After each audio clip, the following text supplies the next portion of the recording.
രാഹുൽ മാങ്കൂട്ടം എന്ന വ്യക്തിയുടെ രാഷ്ട്രീയ ജീവിതത്തിന് ഒരു താൽക്കാലികമായിട്ടുണ്ടെങ്കിൽ പോലും ഒരു തിരശീല ഇവിടെ വീഴാനുള്ള സാധ്യതയുണ്ട്. ഇപ്പോൾ ഇനിയും പരാതികൾ വരാനുള്ള സാധ്യത മുന്നിൽ കണ്ടുകൊണ്ട് ഇനിയൊരു പരാതിക്ക് മുൻപ് ഞാൻ കുറച്ചടങ്ങിയിരിക്കാം എന്നുള്ള തരത്തിലേക്ക് രാഹുൽ പോകാനുള്ള സാധ്യതയുണ്ടോ? മേഘ ചോദിച്ച കൃത്യമായ ചോദ്യമാണ്. ഇനിയും പരാതികൾ വരാനുള്ള സാധ്യതയുണ്ടോ? അങ്ങനെ നമുക്ക് സംശയിക്കേണ്ടി വരും. ഇപ്പോ രണ്ടാമത്തെ പരാതി വന്നപ്പോ KPCC പ്രസിഡന്റ് തന്നെ ആദ്യഘട്ടത്തിൽ KPCC പ്രസിഡന്റ് ആണ് ആ പരാതി ഫോർവേഡ് ചെയ്തത് എങ്കിലും പിറ്റേ ദിവസം തന്നെ അദ്ദേഹം പറഞ്ഞൊരു കാര്യമുണ്ട്. ഞാനൊരു വക്കീലാണല്ലോ, ആ പരാതി വെൽ ഡ്രാഫ്റ്റഡ് ആയിരുന്നു എന്ന്. അതായത് സണ്ണി ജോസഫ് ഒരു വക്കീലാണ്, ആ പരാതി വെൽ ഡ്രാഫ്റ്റഡ് ആണ് എന്ന് എനിക്ക് മനസ്സിലായിട്ടുണ്ട്, എനിക്ക് ബോധ്യപ്പെട്ടിട്ടുണ്ട് എന്ന്. ഇപ്പൊ ഈ കേസുമായി ബന്ധപ്പെട്ട് തന്നെ നമുക്ക് ഈ സോഷ്യൽ മീഡിയയുടെ ഒരു പ്രശ്നമുണ്ട്. നമ്മൾ വിചാരിക്കും ചിലപ്പോ ഇപ്പൊ രാഹുലിനെതിരായ ഒരു കാറ്റാണ് വീശിക്കൊണ്ടിരിക്കുന്നത്. രാഹുലിനെതിരായ കാറ്റ് വീശിക്കൊണ്ടിരിക്കുമ്പോൾ തന്നെ ചിലപ്പോൾ 24 മണിക്കൂറിലായിരിക്കും ഇത് കറങ്ങി തിരിച്ചടിക്കുക. അത് സോഷ്യൽ മീഡിയയുടെ, ഞാൻ പറഞ്ഞ സോഷ്യൽ മീഡിയയുടെ ഒരു കാര്യമാണ്. ഇപ്പൊ രാഷ്ട്രീയ നേതാക്കളുടെ കാര്യത്തിൽ തന്നെ പ്രതികരണങ്ങളിൽ ചിലപ്പോ മാറിയും തിരിഞ്ഞും ഒക്കെ ഇവരൊക്കെ പ്രതികരിച്ചതൊക്കെ നമ്മൾ ശ്രദ്ധിച്ചിട്ടുണ്ട്. അപ്പൊ അതുകൊണ്ട് ഈ രാഹുൽ മാങ്കൂട്ടത്തിൽ വിഷയത്തിൽ വരുന്ന മണിക്കൂറുകളിലോ വരുന്ന ദിവസങ്ങളിലോ എത്രത്തോളം രാഹുലിനെ അനുകൂലിച്ചുകൊണ്ടുള്ള പ്രതികരണങ്ങൾ വരുമെന്നൊന്നും നമുക്ക് പറയാൻ പറ്റില്ല. പക്ഷേ മേഘ ചോദിച്ച അത് പ്രധാനപ്പെട്ട ഒരു കാര്യമാണ്. ഇനിയും പരാതികൾ വരുമോ? അപ്പൊ നമ്മളൊക്കെ കരുതിയിരുന്നത് തെരഞ്ഞെടുപ്പിന് തൊട്ടു മുമ്പ് വീണ്ടും രാഹുൽ മാങ്കൂട്ടത്തിനെതിരെ പരാതികൾ വരികയും ഇദ്ദേഹത്തെ തകർത്തിടാൻ പറ്റുമെങ്കിൽ സർക്കാർ അങ്ങനെ ശ്രമിക്കുകയും ചെയ്യുമെന്നൊക്കെയാണ്. പക്ഷെ കുറച്ചും കൂടെ അഡ്വാൻസ്ഡ് ആയിട്ടാണ് ഇപ്പോൾ ഈ പരാതി, മൂന്നാമത്തെ പരാതി വരുന്നത്. ഞാൻ പറഞ്ഞത് പരാതി ഏതെങ്കിലും തരത്തിൽ വ്യാജമാണെന്നോ ഒന്നുമല്ല കേട്ടോ. പരാതി, അങ്ങനെ ഒരു പരാതി വരുന്നു. ആ പരാതി ഇപ്പൊ 3 മാസം മുമ്പ് സ്വാഭാവികമായിട്ടും അന്വേഷണ സംഘത്തിന് അറസ്റ്റ് ചെയ്യാനുള്ള ഒരു സാഹചര്യവും അതിനുള്ള തെളിവുകളും ഉണ്ടെങ്കിൽ ആ അവസരം എന്തായാലും അന്വേഷണ സംഘം ഉപയോഗിക്കുകയാണ്. അപ്പോ രാഹുൽ മാങ്കൂട്ടത്തിൽ മാറി നിൽക്കുമോ? സ്വാഭാവികമായിട്ടും മാറി നിന്നേ പറ്റൂ. ഈ ഒരു ഘട്ടത്തിൽ നമ്മൾ കഴിഞ്ഞ ദിവസമൊക്കെ പറഞ്ഞായിരുന്നു, പാലക്കാട് വീണ്ടും രാഹുൽ മാങ്കൂട്ടത്തിൽ തന്നെ മത്സരിക്കാൻ സാധ്യതയുണ്ട്.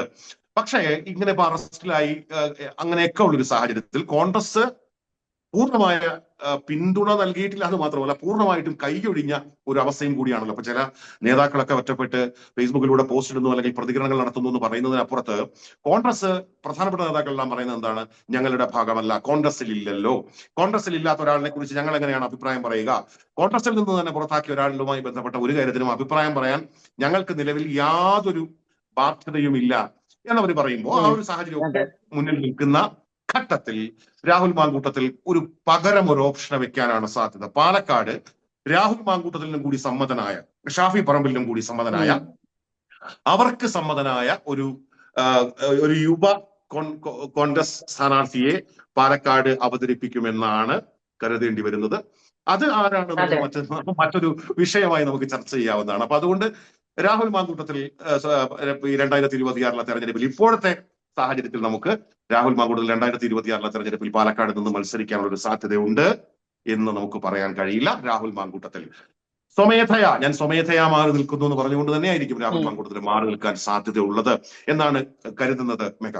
അതെ, അപ്പോൾ പാലക്കാടിനെ സംബന്ധിച്ച് നോക്കുകയാണെങ്കിൽ കഴിഞ്ഞ നിയമസഭാ തെരഞ്ഞെടുപ്പിൽ ശ്രീധരൻ നേടിയത് ഒരു 3000 വോട്ടിന്റെ കുറവ് മാത്രമാണ്. അതിനുശേഷം ബൈ ഇലക്ഷനിൽ രാഹുൽ മാങ്കൂട്ടം വലിയ നേട്ടം നേടിയെങ്കിൽ പോലും BJPക്ക് ഇവിടെ ഒരു കളം പിടിക്കാനുള്ള ഒരു സാധ്യത ഇവിടെ ഒരു ചെറിയൊരു സാധ്യത തുറന്നിരിക്കുകയാണ്. ഇപ്പോൾ അവിടെ ഒരു A ക്ലാസ് കാൻഡിഡേറ്റിനെ അല്ലെങ്കിൽ ഒരു സെലിബ്രിറ്റി കാൻഡിഡേറ്റിനെ, നല്ല വ്യക്തിപ്രഭാവമുള്ള ഒരു കാൻഡിഡേറ്റിനെ നിർത്തിയാൽ പാലക്കാട് പോലൊരു സ്ഥലം രാഹുൽ മാങ്കൂട്ടം കാരണം കോൺഗ്രസിന് കൈവിട്ടു പോകാനുള്ള സാധ്യത ഇവിടെ ഇല്ലേ? അല്ല, അങ്ങനെ നമുക്ക് ഉറപ്പിച്ചു പറയാൻ പറ്റുമെന്ന് എനിക്കറിയില്ല മേഘ. കാരണം രാഹുൽ മാങ്കൂട്ടത്തിന്റെ വിഷയം വലിയ തോതിൽ അങ്ങനെ പാലക്കാട് ചർച്ചയായി രാഹുലിനെതിരായ ഒരു ജനവികാരം അവിടെ ഉണ്ട് എന്നൊന്നും പ്രഥമ ദൃഷ്ടിയാ നമുക്ക് തോന്നുന്നില്ല. അവിടെ വീണ്ടും അവിടെ പോയി അവതരിക്കുന്ന രാഹുലിനെ നമ്മൾ കണ്ടല്ലോ. ഇതിനെല്ലാം ശേഷമാണല്ലോ പിന്നെയും രാഹുൽ അവിടെ പോയി വോട്ട് ചെയ്യുന്നു. അവിടുത്തെ പല പരിപാടികളും വളരെ സജീവമായിട്ട്, ഇതെല്ലാം ഈ രണ്ടാമത്തെ പരാതിക്കൊക്കെ ശേഷമാണ്. അതിനുശേഷവും രാഹുലിനെ അക്സെപ്റ്റ് ചെയ്യുന്നുണ്ടായിരുന്നു പാലക്കാട്. അവിടുത്തെ സാധാരണ ചായക്കടയിലൊക്കെ കയറി ചായയും കുടിച്ച് അമ്മമാരുടെ അടുത്തൊക്കെ ടാറ്റയൊക്കെ പറഞ്ഞ് വിശേഷമൊക്കെ പറഞ്ഞു പോകുന്ന രാഹുൽ മാങ്കൂട്ടത്തിൽ നമ്മൾ കണ്ടു. അപ്പൊ അതുകൊണ്ട് വലിയൊരു വികാരം രാഹുൽ മാങ്കൂട്ടത്തിനെതിരെ പാലക്കാട് ഉണ്ട് എന്ന് പറയാൻ പറ്റില്ല. മാത്രമല്ല കോൺഗ്രസ് രാഹുൽ മാങ്കൂട്ടത്തിനെ പുറത്താക്കി കഴിഞ്ഞ ഒരു സാഹചര്യത്തിൽ രാഹുൽ മാങ്കൂട്ടത്തിൽ ചെന്നുപെട്ട ഏതെങ്കിലുമൊക്കെ കേസുകൾ അത് കോൺഗ്രസ് എന്ന് പറയുന്നത് പോലെ ഒരു വ്യക്തിയുടെ അപജയമാണ്, പാർട്ടിയുടെ അപജയമല്ല എന്ന നിലയിൽ കോൺഗ്രസ് അതിനെ വിശദീകരിക്കുകയും ചെയ്യുന്നുണ്ട്. ഇനി പാലക്കാട് BJP പിടിക്കാനുള്ള സാധ്യത, പാലക്കാട് BJPയെ സംബന്ധിച്ച് ഏറ്റവും പ്രധാനപ്പെട്ട വിജയ സാധ്യതയുള്ള ഒരു മണ്ഡലം തന്നെയാണ്. ശോഭാ സുരേന്ദ്രനെ പോലെ ഒരു സ്ഥാനാർത്ഥിയൊക്കെ വന്ന് അവിടെ മത്സരിച്ചാൽ അവിടെ ജയിക്കാനുള്ള സാധ്യതയുണ്ട് കേട്ടോ. നമ്മൾ അതും കൂടി നമ്മൾ കാണണം. നമ്മൾ അത് കോൺഗ്രസിന്റെ കുത്തകയാണ് എന്നൊന്നും പറയാൻ പറ്റുന്ന ഒരു സാഹചര്യമില്ല. പക്ഷെ പാലക്കാട് BJPയെ സംബന്ധിച്ച് വലിയ അടി നടക്കുന്ന ഒരു സ്ഥലവും കൂടിയാണ്. വലിയ തോതിൽ നമ്മൾ കഴിഞ്ഞ ഇപ്പോ മേഘ സൂചിപ്പിച്ച ഉപതെരഞ്ഞെടുപ്പുണ്ടല്ലോ, ആ ഉപതെരഞ്ഞെടുപ്പുമായി ബന്ധപ്പെട്ട് പോലും ആ ഉപതെരഞ്ഞെടുപ്പിലും ശോഭാ സുരേന്ദ്രനെ സ്ഥാനാർത്ഥിയാക്കുമെന്ന് ശോഭാ സുരേന്ദ്രനെ ഇഷ്ടപ്പെട്ടിരുന്നവരോ ശോഭാ സുരേന്ദ്രന്റെ അണികളോ ഒക്കെ കരുതിയിരുന്നു. പക്ഷെ സി കൃഷ്ണകുമാറാണ് സ്ഥാനാർത്ഥിയായത്. പല ആദ്യഘട്ടങ്ങളിലൊക്കെ പലരും അവിടുത്തെ കൗൺസിലർമാർ പോലും പ്രചാരണത്തിന് ഇറങ്ങാൻ വിസമ്മതിച്ച ഒരു സാഹചര്യം ഒക്കെ നമ്മുടെ മുമ്പിലുണ്ട്. അപ്പൊ പാലക്കാടിനെ സംബന്ധിച്ച് BJPക്ക് ഏറ്റവും കൂടുതൽ വേരോട്ടമുള്ള ഇടം എന്ന് പറയുമ്പോൾ നമുക്കറിയാലോ, മുനിസിപ്പാലിറ്റി പോലും കൈവിട്ടു പോയൊരു സാഹചര്യം. അവിടെ വലിയ തോതിലുള്ള ഈ BJPക്ക് അകത്ത് തന്നെ ഞങ്ങളെ തോൽപ്പിക്കാൻ ഞങ്ങൾ മതി എന്ന് പറയുന്നത് പോലെ BJPക്ക് അകത്ത് തന്നെ വലിയ പ്രശ്നങ്ങൾ നിലനിൽക്കുന്ന സ്ഥലമാണ്. പക്ഷെ അത് പറയുമ്പോഴും ഇപ്പൊ ശോഭാ സുരേന്ദ്രനെ പോലെ ഒരു സ്ഥാനാർത്ഥി അവിടെ മത്സരിച്ചാൽ അവിടെ അട്ടിമറി സാധ്യത ഉണ്ട് എന്നാണ് വ്യക്തിപരമായിട്ട് എനിക്ക് തോന്നുന്നത്. ഇനിയിപ്പോ കെ സുരേന്ദ്രൻ വന്നാലും മത്സരം കടുക്കാനുള്ള സാധ്യതയുണ്ട് എന്ന് തന്നെയാണ്. പക്ഷെ ജയിക്കുമോ നമുക്ക് പറയാൻ പറ്റില്ല. എന്നാൽ ഇതിനൊക്കെ ഇടയിലൂടെ ഇതിനൊക്കെ അതിജീവിച്ചുകൊണ്ട് ഇപ്പോ ഈ 2024 രാഹുൽ വലിയ സംഭവമായിട്ട് അവിടെ പോയി ഇറങ്ങിയതൊന്നും അല്ലല്ലോ. അന്ന് ഒക്കെ യൂത്ത് കോൺഗ്രസിന്റെ സംസ്ഥാന പ്രസിഡന്റ് ഒക്കെയാണ്. എങ്കിലും ഒരു ഒരു ഒരു ചെറുപ്പക്കാരനായ ഒരു സ്ഥാനാർത്ഥി അവിടെ വന്ന് മത്സരിച്ചാൽ കോൺഗ്രസിന് അത് നിലനിർത്താൻ പറ്റുമെന്ന് തന്നെയാണ് കരുതുന്നത്. കാരണം ഇപ്പോഴും രാഹുൽ മാങ്കൂട്ടത്തിന് അവിടെ വലിയ വേദികളുണ്ട്. രാഹുലും ഷാഫിയും കൂടെ ഇറങ്ങിക്കഴിഞ്ഞാൽ പാലക്കാട് കോൺഗ്രസിന് വേണ്ടി ഇപ്പോ ഷാഫി പറമ്പിൽ ഏതായാലും മത്സരിക്കാൻ സാധ്യതയില്ലല്ലോ. അങ്ങനെയാണെങ്കിൽ ഷാഫി പറമ്പിൽ കൃത്യമായിട്ട് ഏറ്റവും കൂടുതൽ കേന്ദ്രീകരിക്കാൻ പോകുന്ന ഒരു മണ്ഡലം പാലക്കാടായിരിക്കും. സമീപ മണ്ഡലങ്ങളിലെല്ലാം ഷാഫി പറമ്പിലിന്റെ ഒരു സ്വാധീനം ഉണ്ടാകും. രാഹുൽ മാങ്കൂട്ടത്തിൽ മത്സരിക്കുന്നില്ല, ഞാൻ മത്സരിക്കുന്നില്ല എന്ന് പറഞ്ഞിട്ട് എന്നാൽ എന്നെ കൊണ്ട് പറ്റുന്ന നിലയിൽ കോൺഗ്രസിന് വേണ്ടി, കോൺഗ്രസിന്റെ സ്ഥാനാർത്ഥിക്ക് വേണ്ടി പ്രവർത്തിക്കുന്നൊക്കെ പറഞ്ഞിട്ട് ഷാഫി രാഹുലിനോട് ഇറങ്ങിയെന്നാൽ തന്നെ പാലക്കാട് കോൺഗ്രസ് നിലനിർത്തുന്നതാണ് എനിക്ക് തോന്നുന്നത്. അതെ, രാഹുലിനുള്ള സപ്പോർട്ട് എന്ന് പറയുന്നത് വളരെ ഞെട്ടിക്കുന്നതാണ്. നമ്മളിപ്പോൾ രാഹുൽ മാങ്കൂട്ടം തെറ്റുകാരനാണെന്നൊരു വീഡിയോയിൽ പറഞ്ഞാൽ അതിന് താഴെ വന്ന് ഒരുപാട് കമന്റ്സ് ഇടാൻ വേണ്ടി അത്രയും ആൾബലം രാഹുൽ മാങ്കൂട്ടം ഫാൻസ് എന്നുള്ള ഒരു ബേസിലുണ്ട്. അത് ഇപ്പോഴും തുടരുന്നുണ്ട് എന്നുള്ളതാണ്. അല്ല, അതുണ്ട്. അതിന്റെ ഒരു കാരണം എന്ന് വെച്ചാൽ അയാള് കേരളത്തിലെ എത്രയോ രാഷ്ട്രീയ നേതാക്കളുണ്ട്. പക്ഷെ ഈ രാഹുലിനെയും ഷാഫിയും ഒക്കെ ഇഷ്ടപ്പെടുന്നത് പോലെ കോൺഗ്രസിന്റെ ഒരു യുവ നിരയുടെ പ്രത്യേകത അതാണ്. ഇപ്പൊ ബൽറാം ആകട്ടെ, ഹൈബീഡനാകട്ടെ, ആ നിരയിലുള്ള CR മഹേഷ്, വിഷ്ണുനാഥ് അടക്കമുള്ള അവരുടെ ആ യുവനിരയ്ക്ക് അത് ലീഗിലും ഉണ്ടല്ലോ. ഇപ്പൊ VK ഫിറോസ് പോലെയുള്ള അവരുടെ ഒരു ചന്തം, അവരെ ഇറങ്ങി നിൽക്കുമ്പോൾ ഉള്ള ഒരു ചന്തവും അവരുടെ ഒരു സ്ട്രാറ്റജിയും ഒക്കെ വേറെയാണ്. അപ്പൊ ഒരു തെരഞ്ഞെടുപ്പ് രംഗത്ത് തന്നെ ഇവരുടെ യൂത്ത് ഇറങ്ങി കളിക്കുന്ന ഒരു കളിയുണ്ട്. അപ്പൊ അത് ജനങ്ങൾക്ക് അത് ഇഷ്ടമാണ്.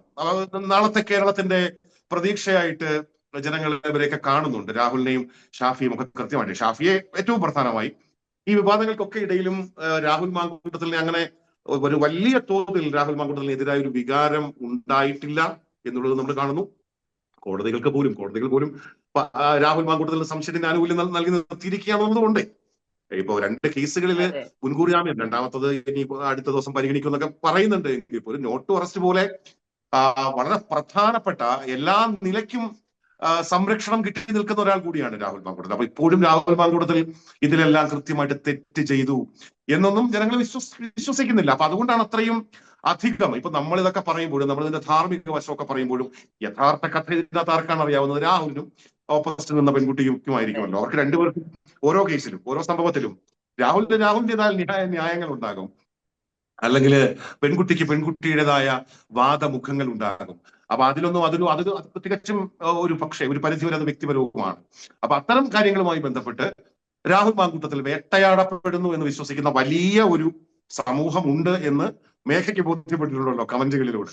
അത് തന്നെയാണ് എനിക്കും തോന്നിയിട്ടുള്ളത്. രാഹുലിനെ ഇപ്പോഴും ഇഷ്ടപ്പെടുന്ന ആയിരങ്ങളോ 10,000-ങ്ങളോ ലക്ഷങ്ങളോ കേരളത്തിൽ ഉണ്ട് എന്ന യാഥാർത്ഥ്യം നമുക്ക് കാണാതിരിക്കാനാകില്ല. അതൊരു മാധ്യമത്തിനും കാണാതിരിക്കാനാകില്ല. അതെ, അപ്പോൾ നിയമം നിയമത്തിന്റേതായ വഴിക്ക് പോട്ടെ, അന്വേഷണം നടക്കട്ടെ, കൃത്യമായ തെളിവുകളും അത് തെളിയിക്കാനുള്ള രീതിയും ഒക്കെ ഉണ്ടെങ്കിൽ രാഹുൽ മാങ്കൂട്ടം എന്ന വ്യക്തി ശിക്ഷിക്കപ്പെടട്ടെ എന്ന് തന്നെയാണ് എപ്പോഴും ഉള്ളതുപോലെ തന്നെ ഇപ്പോഴും പറയാനുള്ളത്. ചർച്ചയിൽ പങ്കെടുത്തതിന് നന്ദി.